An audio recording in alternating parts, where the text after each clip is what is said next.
بسم اللہ الرحمن الرحیم نحمدہ و نصلی علی رسول الکریم۔ بہترین کتاب ہے تلبیس ابلیس۔ اس کا مطلب کیا ہے؟ شیطان کی چالیں۔ شیطان کی چالیں ہر بندے کے ساتھ اس کی چال الگ ہوتی ہے، نیک بندے کے ساتھ الگ ہوگی، برے کے ساتھ الگ ہوگی۔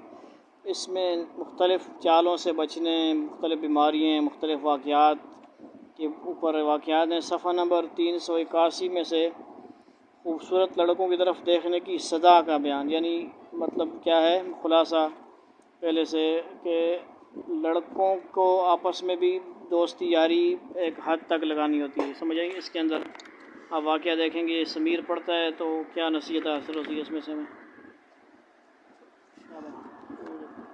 اس کے پاس ہوگا عبداللہ بن اجلا کہتے ہیں کہ میں کھڑا ہوا ایک خوبصورت نصرانی لڑکے کو دیکھتا تھا۔ اتنے میں عبداللہ بلی میرے سامنے گزر رہا تھا۔ پوچھا کیسے کھڑے ہو؟ میں نے کہا اے چچا، آپ اس صورت کو دیکھتے ہیں، کیوں کر آتش دوزخ میں عذاب کیا جائے گا۔ انہوں نے اپنے دونوں ہاتھ میرے شانوں کے بیچ میں مارے اور کہا کہ اس کا نتیجہ تجھ کو ملے گا اگر چاہ کہ کچھ مدد گزار جائے۔ میں نے 40 برس کے بعد اس کا زمرہ پایا کہ قرآن شریف مجھ کو یاد نہ رہا۔ ابو الدین کہتے ہیں کہ میں اپنے استاد ابو بکر تغانی کے ساتھ تھا۔ ایک نوجوان لڑکا سامنے آیا، میں اس کو دیکھنے لگا۔ استاد نے مجھ کو اس کی طرف دیکھتے ہوئے دیکھ لیا۔ فرمایا کہ بیٹا، بعد چندے تم اس کا نتیجہ پاؤ گے۔ میں 20 برس تک منتظر رہا، وہ نتیجہ نہ دیکھا۔ ایک رات میں اسی سوچ بچار میں سو رہا تھا، جب صبح کو اٹھا تو تمام قرآن شریف بھول گیا۔ ابو بکر تغانی نے ہم سے بیان کیا کہ میں نے اپنے ایک رفیق کو خواب میں دیکھا اور پوچھا کہ تمہارے ساتھ خدا نے کیا معاملہ کیا؟ جواب دیا کہ مجھ پر میری برائیاں پیش کیں اور کہا کہ تو نے ایسا کیا۔ میں نے کہا، پھر پوچھا کہ تو نے ایسا بھی کیا؟ تو مجھ کو اس کے اقرار سے شرم آئی۔ میں نے جواب دیا کہ اس کے اقرار کرنے سے شرمندہ ہوں۔ فرمایا کہ جب ہم نے تیرے اقرار کر دیا، گناہ بخش دیے تو جس پر تجھ کو شرم آئی کیوں کہ نہ بخشے؟ میں نے ان سے پوچھا کہ وہ گناہ کیا تھا؟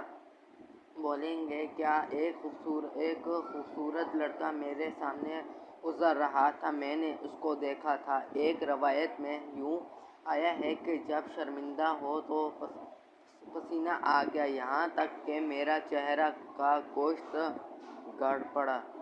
ابو یعقوب تبری سے ام کو روایت پہنچی ہے کہ انہوں نے کہا، میرے پاس ایک خوبصورت جوان رہا کرتا تھا جو میری خدمت کیا کرتا تھا۔ ایک بار میرے پاس بغداد سے ایک صوفی آدمی آیا، وہ اکثر اس نوجوان کی طرف دیکھا کرتا تھا، میں اس حرکت سے اس کو فرمائش کرتا تھا۔ ایک رات میں سویا اور اللہ رب العزت کو خواب میں دیکھا۔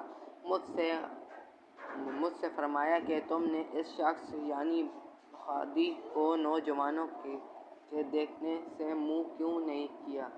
مجھ کو اپنی عزت کی قسم ہے کہ اس شخص کو نوجوان کی طرف مشغول کرتا ہوں، جس کو اپنے قرب سے دور رکھتا ہوں۔ ابو یعقوب کہتے ہیں کہ میرا پائیدار اور نہایت بے قرار تھا۔ اس بغدادی سے خواب بیان کیا، اس نے زور سے ایک چیخ ماری اور مر گیا۔ ہم نے اس کو غسل دیا اور دفن کیا اور میرا اسی میں لگا رہا۔ بعد ایک مہینے کے میں نے اس کو خواب میں دیکھا۔ پوچھا کہ اللہ تعالیٰ نے تمہارے ساتھ کیا کیا؟ جواب دیا کہ مجھ پر زجر و تنبیہ فرمائی، یہاں تک کہ مجھ کے خوف ہوا کہ نجات نہ ملے گی۔ پھر میرا قصور معاف کر دیا گیا۔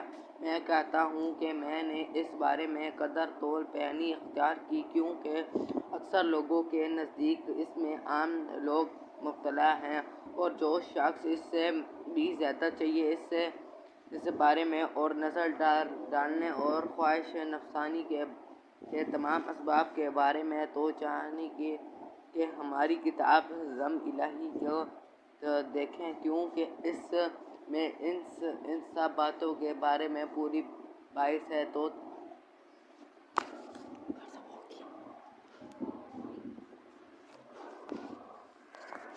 یہاں تک ہمارا واقعہ جو ہے پورا ہوا۔ خلاصہ کیا نکلا جی کہ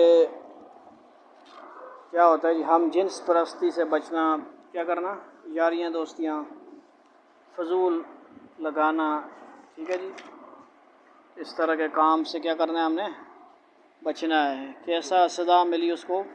شروع میں جو واقعہ بیان ہوا، کیا ہوا بھائی، توجہ فرمانی ہے۔ اس کی وجہ سے کیا ہوا کہ قرآن شریف بھول گیا۔ کیا ہوا؟ قرآن شریف بھول گیا، اور یہ دنیا میں بھی اور آخرت میں ان کی سزائیں ہیں، لہذا ہر قسم سے گناہوں سے ہم نے بچنا ہے۔ اللہ تعالی ہمیں عمل کی توفیق عطا فرمائے۔ والسلام علیکم ورحمۃ اللہ وبرکاتہ۔